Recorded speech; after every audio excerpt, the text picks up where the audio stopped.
Salve galera, mais um vídeo aqui do canal Braulio Fogo. É um prazer estar falando com vocês. Vamos para esse terceiro conteúdo aqui dessa segunda-feira, né, desse dia 1º de maio, dia do trabalhador. Daqui a pouco, né, e aí no dia 2 de maio todos os trabalhadores voltam a trabalhar, né? E isso quem não trabalhou hoje, né? Vamos embora, rapaziada. Vamos trocar uma ideia, se inscreve aqui no canal Braulio Fogo, deixa o like, ativa o sininho para você não perder absolutamente nenhuma novidade. Vamos para cima e a parada é a seguinte, pessoal, vamos falar aqui um pouquinho sobre o Marçal, tá? Que deu uma declaração ali a respeito do Gabigol, e eu acho que é importante a gente fazer uma reflexão em relação a isso. Acho interessante a gente falar também a respeito do confronto entre Botafogo e LDU. A gente deve estar batendo quase os 20 mil garantidos para essa partida, beleza? E, evidentemente, a gente também vai falar sobre uma questão que eu ainda vejo que há com o Botafogo e que eu não sei quem é que faz essa análise, por que ela é feita dessa maneira. Eu falo diretamente aqui, educadamente, tá? Isso não é um ataque, mas eu acho que a partir do momento que mídias se entrelaçam, acho que a gente pode fazer uma análise sobre isso, ainda mais estamos falando sobre o principal portal de notícias, assim, especificamente no futebol brasileiro, que é o Globo Esporte, e eu achei a abordagem, assim, bem ruim hoje em relação à vitória do Botafogo, a narrativa com a qual foi contada a reportagem, né, que contou a vitória do Botafogo por 3-2 sobre o Flamengo. Por que eu achei ruim, eu vou falar aqui agora. E muito obrigado porque a gente bateu aí os 900 mil inscritos, estava bem, né? Mas 90.300 inscritos aqui no canal Braulio Fogo. Vou pedir para vocês se inscreverem aqui no canal, deixarem o like, ativarem o sininho para vocês não perderem nenhuma novidade. E vamos ajudar a gente aqui, cara. Devem ter umas 60 pessoas aqui assistindo esse vídeo, das 5 mil, 10 mil que vão assistir. Devem ter umas 60, pelo menos, novas para se inscrever. Opa, não me liguei que não era inscrito. Se inscreve para a gente chegar aos 90.400. Fechou? Vamos lá, rapaziada. Primeiro de tudo, eu quero falar aqui sobre os ingressos para Botafogo e LDU. 17 mil ingressos vendidos até esse momento, na verdade até às 5 da tarde, às 17 horas desta segunda-feira, dia 1º de maio, foram anunciados aí 17 mil ingressos já vendidos para a partida entre Botafogo e LDU, terceira rodada da Copa Sul-Americana, jogo que acontece nesta quinta-feira, às 21 horas, jogo muito difícil contra uma equipe chata da LDU. O Botafogo tem que ganhar esse jogo para tomar essa liderança, porque qualquer resultado que não seja a vitória vai complicar um pouco o Botafogo e aí faz que o Botafogo fique mais sujeito aí para os playoffs do que propriamente para as oitavas de final de maneira direta, como os primeiros colocados de cada grupo vão, beleza? Os segundos colocados de cada grupo entram num playoff contra um dos terceiros colocados da fase de grupos da Copa Libertadores. Eu não quero fugir dos times da Copa Libertadores, quero que o Botafogo vá direto para as oitavas de final e não tenha que encarar mais um jogo aí de playoff e tudo mais, beleza? Enfim, acho que até amanhã, né, até amanhã à tarde, a gente já deve bater os 20 mil, certo? E acho que é jogo que, cara, assim, 21 horas, quinta-feira, é um jogo que, assim, acho que 21 horas é o horário ideal para todo mundo poder ir tranquilo depois do trabalho, assim, para bater 30 mil tranquilo, porque o Botafogo vive uma ótima fase e a torcida tem que fazer a sua parte também, beleza? Né? E já fez muito bonito contra o Flamengo nesse fim de semana. E falando nesse clássico contra o Flamengo, tá? O Marçal, ele deu uma entrevista hoje, se eu não me engano, para TNT Esportes, tá?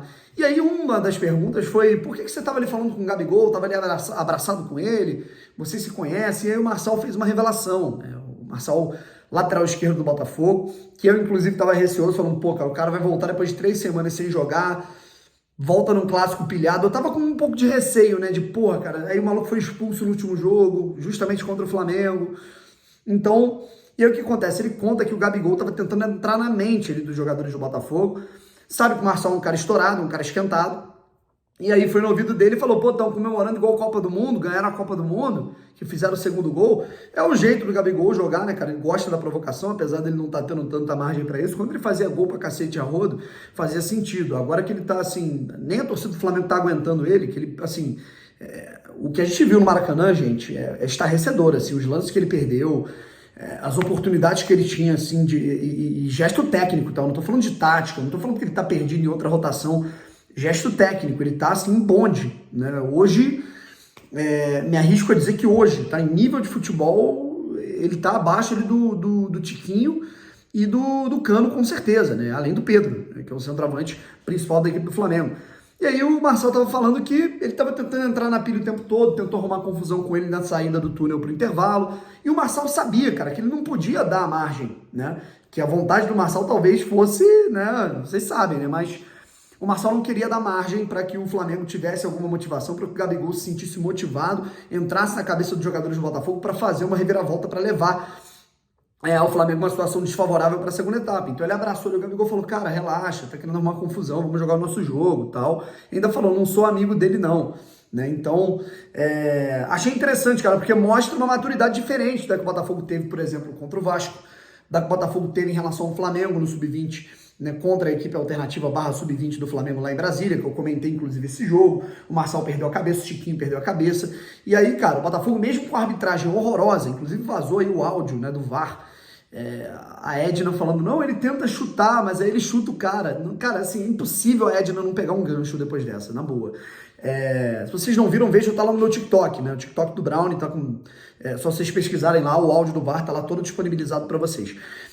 Vou até colocar o link aqui na descrição para vocês me seguirem por lá. Mas o negócio é o seguinte, achei interessante, né?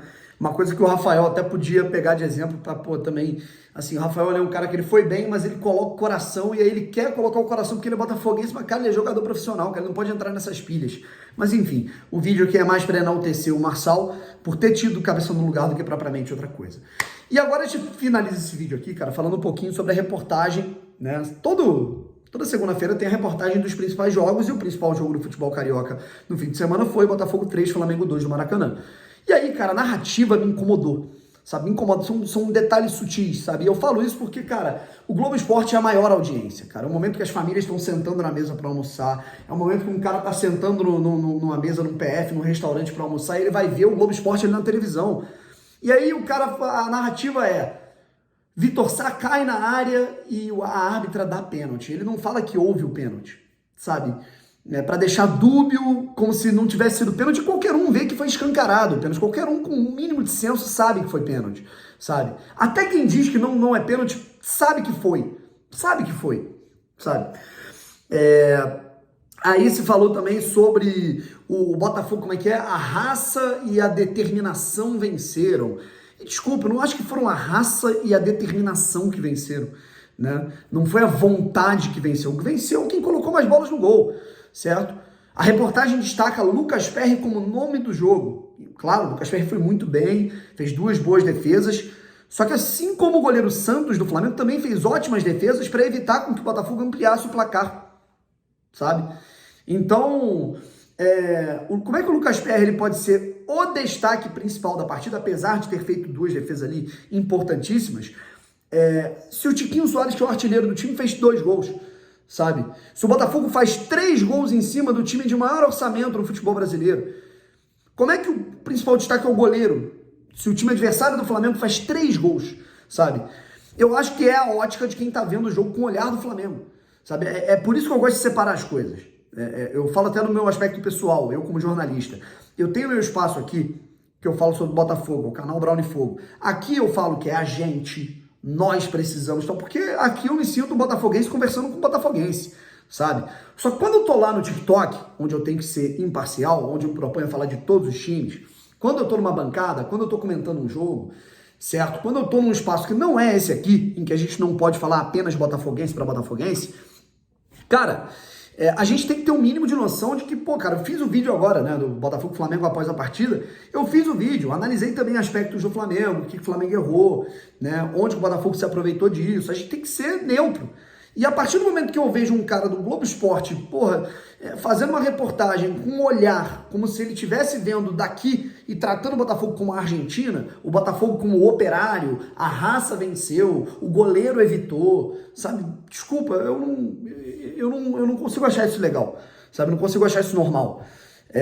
Porque é o prisma de quem tá vendo o jogo, talvez torcendo pro Flamengo empatar, sabe? E aí, putz, cara, esse goleiro aí fechou tudo, então é ele que foi o destaque. Não, cara, o destaque foi o Tiquinho Soares também. O destaque foi o Tietchan na jogadaça dele, o Danilo Barbosa que jogou muita bola, sabe? Então, são essas questões que fazem com que as pessoas pô, cara, não se sintam identificadas de ver o Globo Esporte e colocar na hora do almoço numa live de um cara que fala sobre Botafogo.